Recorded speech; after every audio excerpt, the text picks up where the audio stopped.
Olá, tudo bem? Eu sou o professor Pedro Dias Mangolini Neves, sou professor formador da Casa do Educador, TD Praz. Eu também sou professor da rede municipal de ensino, do Fundamental 2, do 6º ao 9º ano, sou professor de Geografia na escola Professora Jani Chaves. E também sou professor de Geografia no ensino médio da rede privada de ensino no Colégio Apoio. Hoje falaremos sobre as contribuições da geografia para o entendimento da pandemia, essa pandemia da Covid-19. Então, antes de falar da Covid-19, dessa pandemia da Covid-19, vamos falar o que é geografia, o que seria essa ciência geográfica. Geografia é o estudo da sociedade, das relações da sociedade com a natureza. E tem várias temáticas que eu posso abordar dentro da geografia. Então eu tenho a temática aqui da globalização, que eu vou discutir inicialmente, depois vou para a geografia urbana, discutir um pouco as relações da expansão urbana sobre essa pandemia, vou falar um pouco da geografia econômica, as relações econômicas tanto no mundo quanto no Brasil em relação a essa pandemia, geografia ambiental um pouco depois, e depois a geografia cultural, os estudos das diferentes religiões que vão afetar um pouco e problematizar sobre o isolamento, a efetividade desse isolamento. A geografia do turismo, que vai analisar os impactos do turismo e também as potencialidades que o turismo pode causar em alguma sociedade ou em alguma região. Eu posso também trazer nessa abordagem a geografia da população, para estudar e analisar tanto relação à demografia, ao estudo populacional de aumento da população ou diminuição da população, mas também discutir a desigualdade social e racial sobre essa problemática da pandemia. E por fim, a geografia da saúde. A gente trabalha com a geografia da saúde na ideia de utilizar a cartografia para mapear tanto o isolamento quanto a ocorrência dessas pandemias ao longo das regiões mundiais e também no território brasileiro. Então vamos lá. Inicialmente, a pandemia, todo mundo sabe que começou aqui na China, certo? Na Ásia. E daí ela foi passando para o Sudeste Asiático, passando ao longo de um mês, mais ou menos, no mês de janeiro, e depois foi passando primeiro por Oriente Médio, depois para a Europa, onde atingiu Itália principalmente, depois foi atingir Espanha, França, Reino Unido principalmente, e depois passou para a América. Chegando na América, ela chegou na América Latina, mas chegou com muito mais força nos Estados Unidos. Não a própria pandemia chegou com mais força, mas é uma política de isolamento ou não que vai ocasionar uma maior contaminação da população ou não. Então, inicialmente aqui, começando com a globalização. A globalização, praticamente, ela é o quê? Ela é um processo de aumento da velocidade dos meios de comunicação e dos meios de transporte que vão promover um aumento das relações sociais e culturais dentro do globo terrestre. Então, se a gente for pensar lá no século XV, quando haviam as grandes navegações, o deslocamento das pessoas demorava cerca de 3 meses, isso por navio, né? Por embarcações. E hoje em dia, pensando em Portugal e Brasil, 3 meses. Hoje em dia, a gente faz esse mesmo deslocamento nessa mesma área, nesse mesmo comprimento, nessa mesma distância, através de um voo que dura mais ou menos 12 horas. Então a gente avançou muito na velocidade e faz com que haja como se fosse uma diminuição do tempo. Então a gente diminui as distâncias através do desenvolvimento tanto das técnicas de transporte, técnicas de comunicação, para diminuir esse tempo. E com esse avanço tecnológico, com maior locomoção de pessoas, transporte de pessoas e de comércio, o que vai acontecer? Vai acontecer uma maior proliferação de doenças ou pandemias. Então, com o aumento dessa velocidade de relações pessoais ao longo do espaço, isso lá na década de 80 já se falava, vai haver a proliferação de cada vez mais pandemias, que é o que está acontecendo. Então aconteceu o MERS, o SARS e agora a Covid-19. Isso tudo pelo maior deslocamento das pessoas, pela maior rapidez, agilidade do deslocamento das pessoas. Então, nessa imagem aqui, nós temos A primeira são as circulações de aviões ao longo do planisfério terrestre. Então, a gente tem uma maior movimentação no Sudeste Asiático, na Europa e na América, principalmente a América do Norte, ali no Nordeste dos Estados Unidos, onde fica Chicago, Nova York. E olha o que acontece na proliferação da pandemia. Maior deslocamento da pandemia aqui no Sudeste Asiático, maior ocorrência de contaminados no Oriente, no Oriente Médio, na Europa e na América, precisamente aqui na América do Norte, no Nordeste dos Estados Unidos. Nova York sendo o epicentro hoje, que os jornalistas estão falando, o epicentro da Covid-19. A gente pode também discutir aqui em relação à geografia urbana, um pouquinho da geografia urbana, né? Esse avanço das cidades sobre as áreas de vegetação pode ocasionar também essas pandemias. Então, olha o que o PNUMA, o Programa das Nações Unidas para o Meio Ambiente, ele vai dizer. Vai dizer que o surto da Covid-19 ele é reflexo dessa degradação ambiental. A expansão do agronegócio, a expansão de madeireiras e de mineração sobre áreas de florestas vai diminuir as áreas de floresta e começa a haver uma aproximação da sociedade, dos seres humanos, com animais selvagens. Esses animais selvagens, eles trazem vírus que para eles não fazem nenhum efeito, mas para a gente fazem. Então, aqui nesse esqueminha, nesse desenho da árvore água do Instagram, ele mostrando aqui a devastação da floresta, com a retirada da floresta, a aproximação dos seres humanos com esses animais selvagens, por exemplo, o morcego, pode ocasionar a Covid-19. Outra questão, ebola através do macaco, o HIV através do macaco, o SARS através do gato selvagem, a MERS do Oriente Médio foi através dos camelos lá na Arábia Saudita. Então, todos esses animais selvagens, quando se aproximam da gente, começam a ter esse avanço dessas pandemias, ok? Outro ponto que a gente pode relacionar aqui é a geografia econômica num contexto de macroeconomia, geografia econômica analisando o mundo. Então vamos lá.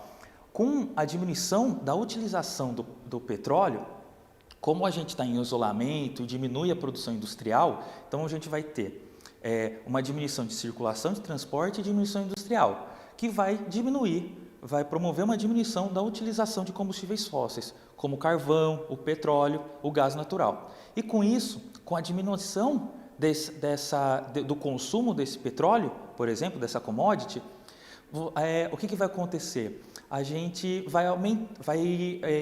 com a diminuição da demanda, vai diminuir o preço do petróleo.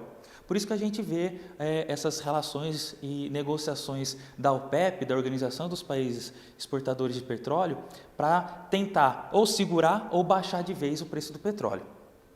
Outra questão é essa diminuição da produção industrial e essa necessidade do Estado em intervir. Como assim? Quando tem uma diminuição da produção industrial, isso vai afetar, obviamente, empresários e trabalhadores. Quando tem uma diminuição de empregos, de renda para esses trabalhadores, eu estou afetando várias famílias ao longo do mundo. E daí você começa a perceber, a analisar um processo de mudança de discurso de líderes mundiais que tendem a ser mais neoliberais. Por exemplo, o Macron na França. O Macron na França ele vai falar, que é um líder, é o presidente da França e é um líder neoliberal, ele vai dizer o quê? Que a gente tem que rever essa política neoliberal. Como assim? A gente tem que perceber que o Estado é importante para intervir em alguns momentos. Por exemplo, agora, quando acontece essa pandemia, o Estado precisa dar renda para essas indústrias, porque senão elas quebram, e isso afeta a economia do mundo, do Brasil e do mundo, e você precisa dar uma renda para essa população que perdeu o trabalho. Por exemplo, essa ajuda de custo de R$600 que está havendo aí na Caixa Econômica Federal, a Caixa Econômica disponibilizando para algumas pessoas. Outra questão é o tamanho do Estado. Então, uma política que antes era de cada vez mais privatizações, começa-se a pensar, será que é positivo? Então, em relação ao Brasil e os Estados Unidos, em relação aí ao SUS, o Sistema Único de Saúde, a nossa atividade médica, ela foi muito mais existente que nos Estados Unidos. A pandemia chegou muito mais forte lá nos Estados Unidos do que aqui, porque aqui a gente tem uma área de pesquisa através, por exemplo, da Fiocruz, a gente tem uma área de produção de vacina, uma área de postos de saúde, de hospitais e o próprio SAMU, tudo isso é do SUS. A própria vigilância sanitária é do SUS, ela que vai fortalecer medidas de segurança da saúde dos brasileiros, por exemplo, para a entrada de algum alimento que possa estar contaminado. Então, por isso que há a importância de se garantir alguns setores estatais do governo federal e que se está pensando no mundo afora. Então, quando o prefeito de Nova York fala que seria bom se eles tivessem um sistema único de saúde, eles estão falando, o nosso exemplo é o SUS, tá? Outro ponto que a gente pode abordar aqui é a geografia econômica no contexto do Brasil. Então, o Brasil se relaciona muito com a China. Então, a gente exporta muito da China e importa muito da China. Então, com a China utilizando toda a sua política econômica voltada para a recuperação da saúde da sua população, a produção e a construção de hospitais, ele para de produzir industrialmente. E daí o Brasil vai diminuir o recebimento de alguns produtos. E você vai parar, basicamente e inicialmente, as automobilísticas lá da região do ABC paulista, Santo André, São Bernardo, São Caetano. E com essa diminuição dessas automobilísticas, obviamente vai ter empresas nacionais paradas e falta de emprego, aumento de desemprego no Brasil. Outra questão é a diminuição das exportações nacionais. Então, como a China não consome muito produto, para de consumir produtos no mundo inteiro, ela vai também parar de consumir produtos do Brasil. Então, a gente vai diminuir nossas exportações. E daí você afeta um pouco a economia. Basicamente, o que está funcionando no Brasil hoje em dia é o agronegócio. Basicamente, o agronegócio. Se não fosse essa produção, estaria mais difícil ali para a economia do país, tá? Então, aqui é um mapa do Brasil com os principais destinos de exportações por estado, por unidade federativa. Eu estou colocando o Brasil no meio aqui. Então, olha a relação dos estados, com quem eles mais se relacionam, com quem eles mais se exportam, com a China. Ainda no contexto da geografia econômica relacionada ao Brasil, a gente tem uma desvalorização do real frente ao dólar. O que acontece para desvalorizar uma moeda frente ao dólar? É falta de dólar no seu território. Se está faltando dólar dentro do território, basicamente está faltando investidor dentro do país. Então, o investidor para de investir no Brasil, então para de vir dólar para o território nacional. Tudo bem? Com essa diminuição de investimento, ela ocorre por quê? Basicamente, ela funciona através de taxas de juros. Essa taxa de juros é a taxa Selic que vai balizar os juros que ocorre no território nacional. Então, eu vou dar um exemplo bem facinho. Então, eu chego aqui e empresto R$50 para você. Se eu empresto R$50, eu vou querer uma taxa de juros, né? A cada mês eu vou ganhar uma porcentagem por deixar esses R$50 com você. Então, eu emprestei R$50, mas a cada mês você vai ter que me pagar R$10 de juros. Depois de 5 meses, você me pagou R$50 de juros e o dinheiro ainda está com você. Para mim, para o investidor, é muito melhor você ficar com o dinheiro que eu emprestei e eu ficar ganhando, lucrando aqui com juros. Tudo bem? Depois de 10 meses, eu já dobrei o dinheiro que eu tinha investido. Então, é mais produtivo eu emprestar com juros altos do que com nada de juros. Por que um país recebe esse dinheiro e paga juros aí a vários investidores? Basicamente porque ele precisa de uma grande quantia para bancar a construção de infraestrutura, para bancar a saúde, educação e dentre outros gastos. Em 2016, a taxa de juros era quase 15%. Então, o investidor ele ganhava 15% aí por emprestar um dinheiro para o Estado brasileiro. Depois ele diminuiu para 7%, então caiu pela metade os juros que o investidor ganhava. E daí depois, agora, atualmente, cai para 3,75. Imagine, que investidor que vai deixar o dinheiro rolando aqui no território brasileiro. Então, por isso que você diminui investimentos e os investimentos vão para outros lugares. Claro que não é só culpa dessa taxa Selic. Essa pandemia, ela deixou nebuloso todas essas atividades econômicas. Nenhum investidor vai colocar dinheiro em algum setor se não tiver tanta certeza e se o ganho não for tão alto nesse contexto aí de pandemia, né? Então, agora mudando um pouco, vamos para a geografia ambiental. A geografia ambiental vai analisar a melhora ou a piora da degradação do ambiente, da degradação da natureza. Com o isolamento, houve uma diminuição da produção industrial e da circulação de transportes. Tranquilo. Essa produção industrial e esses meios de transportes utilizam combustíveis fósseis, que têm uma emissão de gás carbônico no seu desenvolvimento. Quando você diminui a circulação de transporte e a produção industrial, você vai diminuir a emissão de gás carbônico e vai diminuir os particulados na atmosfera. Com isso, vai diminuir a poluição. Então, basicamente, com a pandemia, começa a ter uma recuperação de alguns ambientes, de algumas áreas do mundo.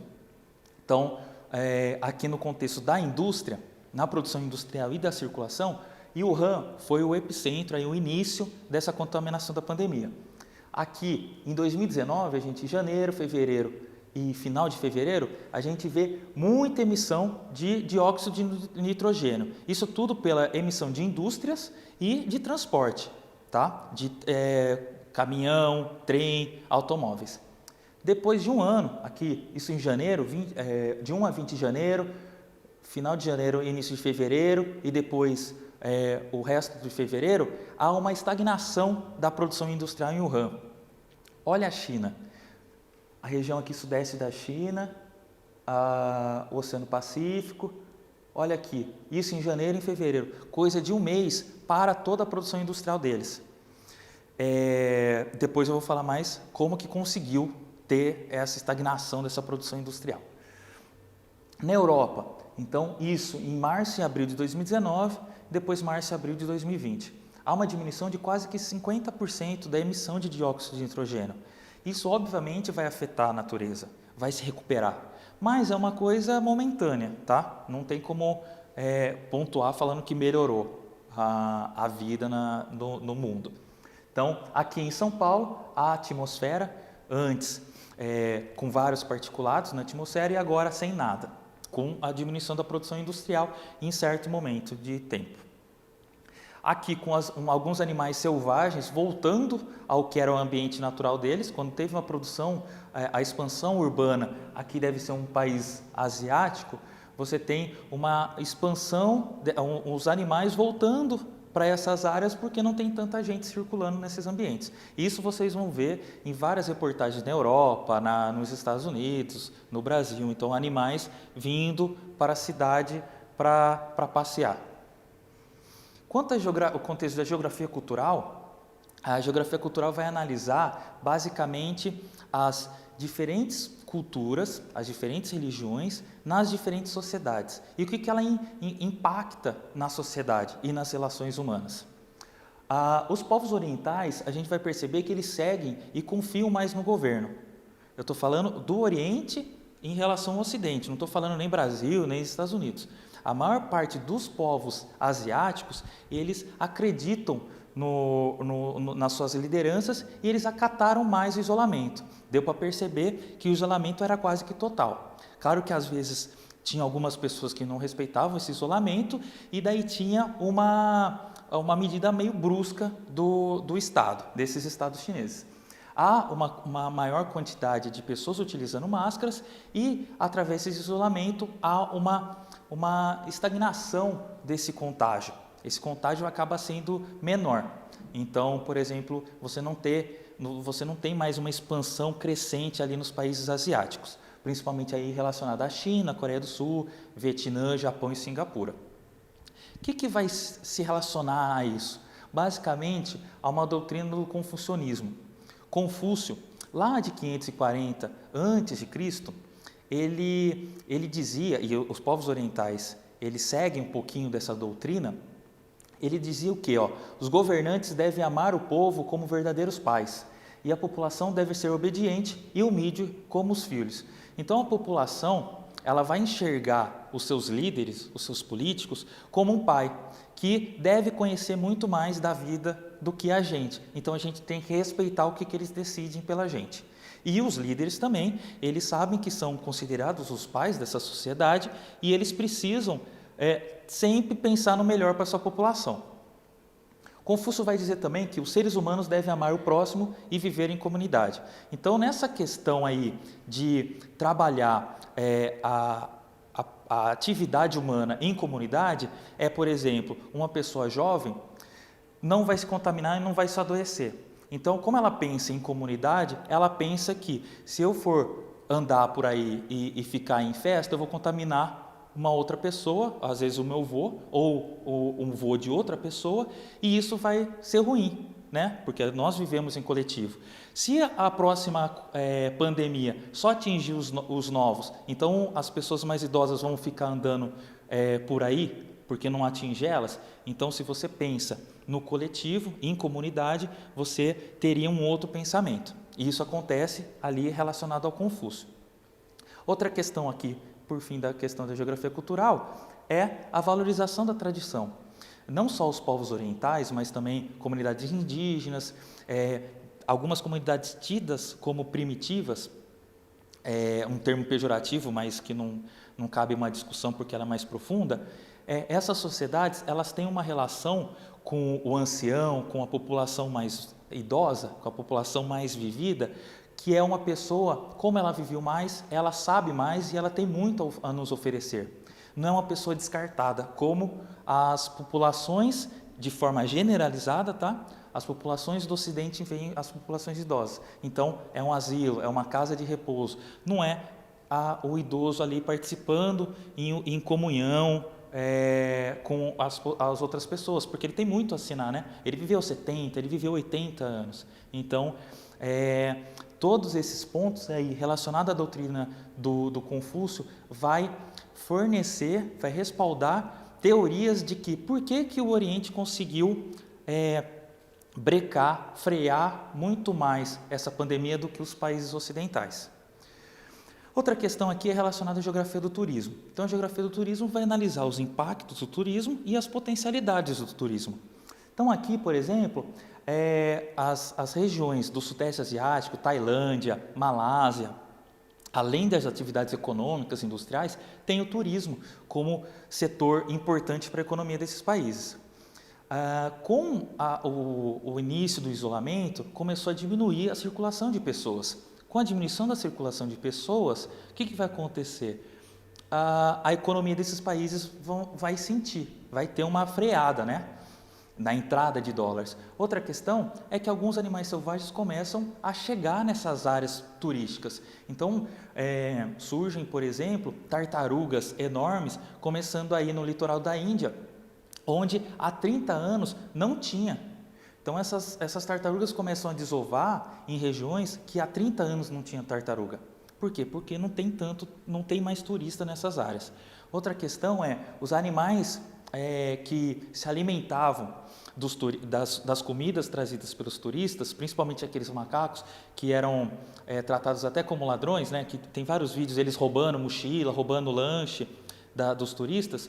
Não tem mais turista, não tem mais alimento. O que está acontecendo na Tailândia, que é essa imagem? Os macacos estão montando gangues, uma disputando com outras em busca de alimentos. Isso tudo a geografia do turismo pode discutir. Então, outra questão aqui que é interessante é em Veneza. Então, a menor circulação das gôndolas por esses canais aqui em Veneza, a menor quantidade, na verdade a diminuição quase que 100% de cruzeiros e transatlânticos em Veneza faz com que a água fique cristalina. Alguns até falam que tem alguns animais, peixes, golfinhos passando por esses canais. Por quê? Há uma diminuição de circulação e de contaminação e de rejeitos que vão ficando por essas áreas.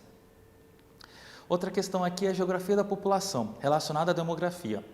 Então, muitos falam que vai haver uma diminuição, uma mudança da pirâmide etária. Acredito que não, porque imagine 200 milhões no Brasil, vai morrer bastante idoso, mas não vai morrer tanto que vai mudar a pirâmide etária, que a gente não vai ficar mais envelhecido. Tem muito idoso no mundo para achar que vai mudar a pirâmide. Vai afetar, obviamente, mas não vai alterar tanto a pirâmide etária. Não vamos precisar mais de reforma da Previdência. Não faz sentido isso. Uma questão importante aqui que trazem é esse fenômeno baby boom. Na verdade, seria uma explosão de bebês. O que vai acontecer? As empresas, as indústrias de clínicas de anticoncepcionais, elas fecharam. Se elas fecharam, vai ter menos anticoncepcional aí no mercado. A ONU, o Fundo Populacional da ONU, calcula que 47 milhões de mulheres estão sem esses anticoncepcionais. Se essas mulheres estão sem esses anticoncepcionais, provavelmente elas, há a possibilidade de elas terem filhos. E isso vai causar um aumento dessa quantidade de bebês para o próximo ano aí. Outra questão é o aumento da violência doméstica. Com as pessoas em isolamento, começa a ter uma violência de homens contra mulheres, de mulheres contra homens também, mas é uma minoria, né? Então, há vários programas, há várias campanhas de ONGs que começam a fornecer ajuda, fornecer apoio a essas mulheres que estão sendo violentadas fisicamente. Outra questão é a violência doméstica de adultos contra crianças. Se elas estão cercadas, essas crianças que estavam na escola de manhã e às vezes em período integral, agora elas estão 100% dentro de casa. E começa a ter uma maior quantidade de violência física e violência sexual. Então, para quem, e como somos dos funcionários relacionados à educação, é importante a gente ficar atento no retorno às aulas a alguns sinais. É óbvio que a gente não tem uma especialidade psicológica, mas acaba sendo a maior quantidade de acusações e de percepções acontece na escola, de percepções a esse tipo de violência física e sexual. Então é um importante tema também. Outra questão aqui relacionada à geografia da população é a desigualdade econômica ou desigualdade socioeconômica. Então, o que foi falado, e assim, às vezes até é ruim tratar disso, mas é importante dizer, o que se falava era, quem que trouxe o Covid para cá foram os ricos, porque eles que viajam para fora. Mas ela viria de qualquer jeito, viria às vezes por comércio, por transporte de qualquer coisa. Chegou aqui, beleza, a gente tem que trabalhar isso. O que se pensava era que só as populações mais ricas seriam contaminadas, mas não. As populações mais pobres começam agora a ser cada vez mais contaminadas. Por quê? Densidade demográfica. Então, a quantidade de habitante por quilômetro quadrado, a quantidade de pessoas dentro de um espaço é muito maior nas regiões periféricas do que em regiões mais ricas, por exemplo, condomínio fechado. Você tem mais gente numa favela do que num condomínio fechado. E, obviamente, elas vão ser mais contaminadas. Se você está priorizando, você está solicitando que essas pessoas fiquem isoladas, casas que têm 10 pessoas não vão conseguir se isolar. Outra questão são os trabalhadores informais. Alguns tipos de trabalhos conseguem ficar trabalhando de casa, e outra com trabalho de carteira assinada ou concursado, você tem uma segurança maior, por exemplo, no máximo diminui o salário, mas você não acaba o salário. Esses trabalhadores informais, autônomos, por exemplo, comerciantes, na região do Calçadão, por exemplo, essa população ela tem que circular para vender. Se não tiver gente passando lá, esses trabalhadores não vão vender. O que vai acontecer? Vão passar fome. Então, esses trabalhadores informais, até já acontece um discurso de que eu prefiro morrer com barriga cheia do que morrer com barriga vazia. Então, esses trabalhadores informais, que são a maior parte das populações periféricas, vão ser atingidos. Outra questão é a capacidade operacional do Sistema Único de Saúde. ele está recebendo cada vez mais carga. E isso vai ser afetado em alguns ambientes, em alguns locais. Por exemplo, Brasilândia, que é o bairro que está tendo maior contaminação de pessoas no Brasil e em São Paulo. Brasilândia é um bairro de São Paulo. Imagine um bairro com 260 mil habitantes. Esse bairro, ele não tem hospital, ele só tem 17 postos de saúde. Se eu pensar em 10% dessa população, 26 mil habitantes. Se 10% ficarem doentes, vai ser 26 mil pessoas no posto de saúde. Se for 5%, vão ser 13 mil nos postos de saúde. Imagine, dá quase 1.000 pessoas por posto de saúde. Que posto de saúde que aguenta? Então, vai ser um problema isso. Outra questão é o aumento da desigualdade econômica que vai ser causada no mundo. Aqui o ponto, educação.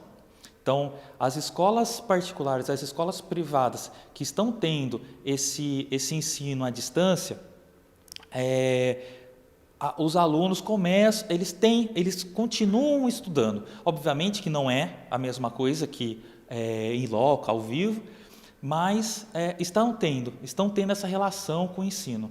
As populações que estão estudando em escola particular, sem esse estudo remoto, ou estudando em escola pública, estadual, municipal, federal, eles ficaram um tempo fora da escola. E isso, obviamente, esse tempo fora do ensino, você vai ver o reflexo disso lá quando for procurar emprego, ou quando for prestar um vestibular. Pessoal que está no 3º ano e não está tendo aula, imagine em vestibular.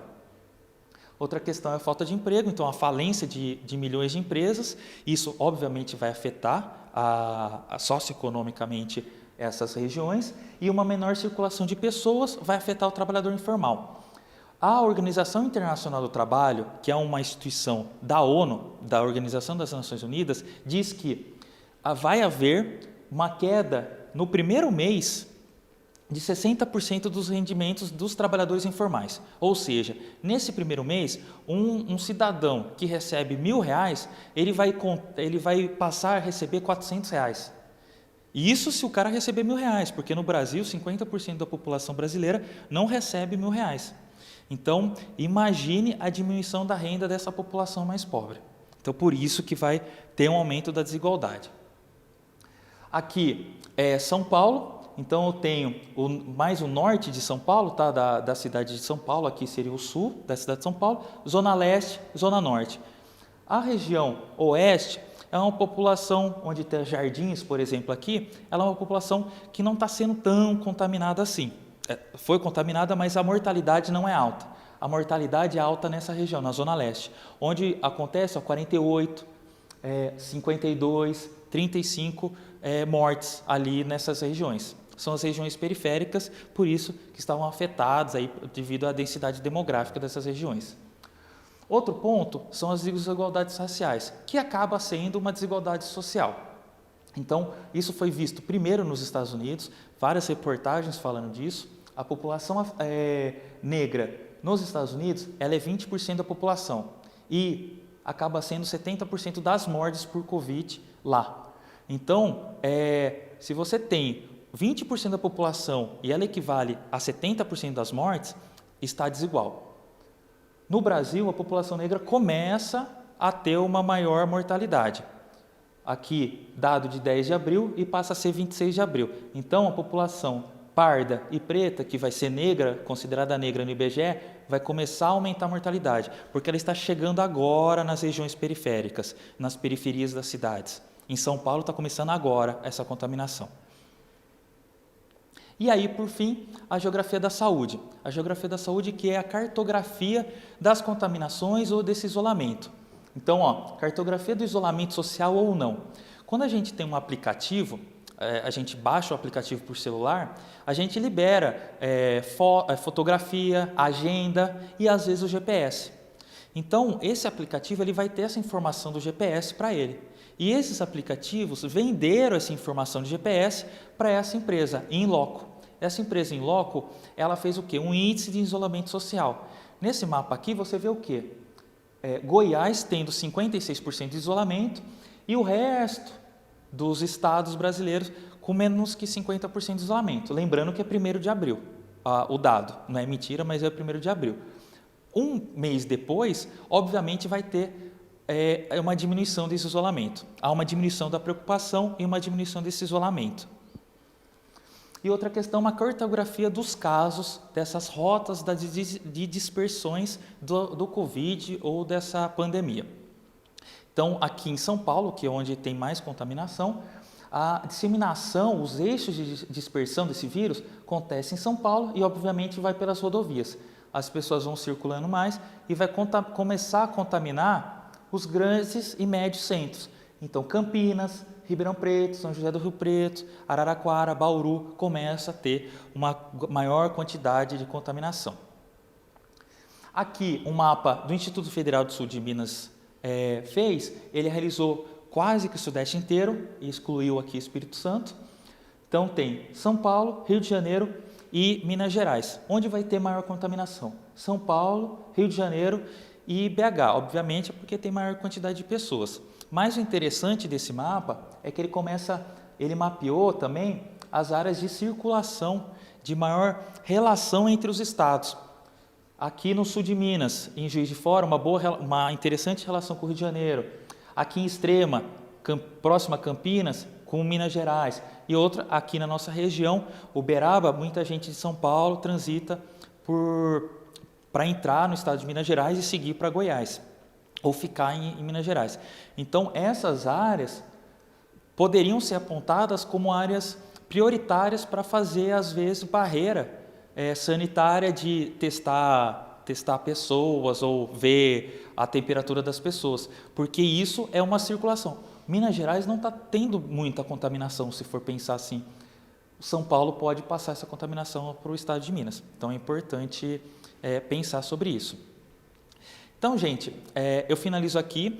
Vocês percebem que tem diversas formas de analisar uma determinada temática e atual, como a pandemia do Covid-19, em relação à geografia.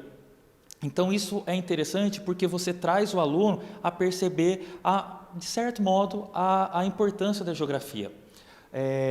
Eu fico por aqui. Qualquer dúvida, vocês podem me enviar e-mail para o e-mail institucional da Casa do Educador, que é pedroneves@edu.uberabadigital.com, e daí tem 2 Instagram.